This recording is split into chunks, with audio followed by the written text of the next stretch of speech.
Leader టీవీతో మాట్లాడడానికి తెలంగాణ రాష్ట్ర మహిళా విభాగం నాయకురాలు ఉన్నారు. ఆమె ఇక్కడ ప్రత్యక్షంగా తెలంగాణ రాష్ట్ర చిహ్నమైనటువంటి బతుకమ్మతో వచ్చిర్రు. మరి వారి మాటలు అడిగి తెలుసుకుందాం. ఈ పార్టీ ఎందుకు స్థాపించడం జరిగింది, మరి ఈ పార్టీ ప్రజలలో రేపటి రోజు ఎలా ఉండబోతుందో వారి సిద్ధాంతాలు, అది ముఖ్యంగా మహిళల పట్ల ఈ పార్టీ ఎలాంటి నిర్ణయాలు తీసుకోబోతుందో వారి మాట్లాడి తెలుసుకుందాం. అలా చెప్పండి, ఎట్లుంది పార్టీ పరిస్థితి ఇప్పుడు? పార్టీ పరిస్థితి మీరే చూస్తున్నారుగా, ప్రజలు ఎంత ముమ్మరంగా వస్తున్నారో. మనం ఇచ్చిన పార్టీ పిలుపుని ఒక్కసారి మాత్రమే అక్కిచ్చారు. సామాజిక న్యాయ స్థాపన అన్నారు. సామాజిక న్యాయం కోసం ఎంతమంది ఎదురు చూస్తున్నారు అనేది మనమే చూడవచ్చు. మనం ఒక పిలిపిస్తేనే తండోపతండాలుగా జనాలు తరలి వస్తున్నారు. ఒక వర్గానికి సంబంధించిన వాళ్ళు కాదు, అన్ని వర్గాల వాళ్ళు, అన్ని కులాల వాళ్ళు, మన దగ్గర ఉన్న 133 కులాల వాళ్ళు అందరూ తరలి వస్తున్నారు. అందరూ స్వచ్ఛందంగా వస్తున్న వాళ్ళు.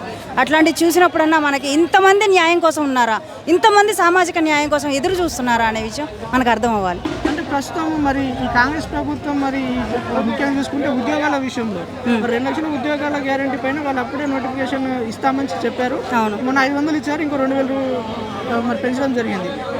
అదే కాంగ్రెస్ ప్రభుత్వం నిరుద్యోగులకు ఎలాంటి మెసేజ్ ఇవ్వబోతుందంటారు? కాంగ్రెస్ ప్రభుత్వం వల్ల నిరుద్యోగులు చూడండి, ఒక్కసారి ర్యాపిడోలు కానీ, జొమాటోలు కానీ, ఇవన్నీ స్విగ్గీలు కానీ చేసేవాళ్ళు మినిమం డిగ్రీ పిల్లలే ఉన్నారు. అంటే వాళ్ళు నిరుద్యోగులు కాదా? ఏదో ఒక ఉద్యోగం చేస్తున్నారంటారా? అది కరెక్టేనా? కరెక్ట్ పద్ధతి కాదు కదా. అలాంటి వాళ్ళు మన తెలంగాణలో ఎన్ని లక్షల మంది ఉన్నారు. ఒక పక్క నైట్ చదువుకుంటున్నారు, పొద్దున్నే డ్యూటీలు చేస్తున్నారు. వాళ్ళందరూ ఇప్పుడు ఈ రోజు ఈ నిమిషం మనం నిరుద్యోగుల కోసం పిలుపునిస్తే లక్షల మంది తరలొచ్చి అక్కడ సెక్రటరియట్ ముందు కూర్చుంటారు. అదంతా నిజం కాదా? వాళ్ళు ఏం న్యాయం చేశారు అంటే వాళ్ళు ఎవరు రారు. వారు ఏం చేయట్లేదు కాబట్టే కదా అందరు వస్తారు.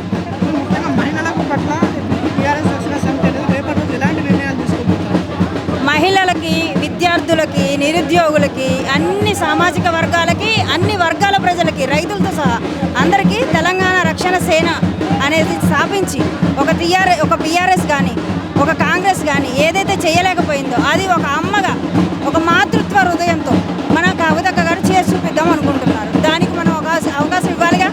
బీఆర్ఎస్ వచ్చినప్పుడు ఒక అవకాశం అన్నారు,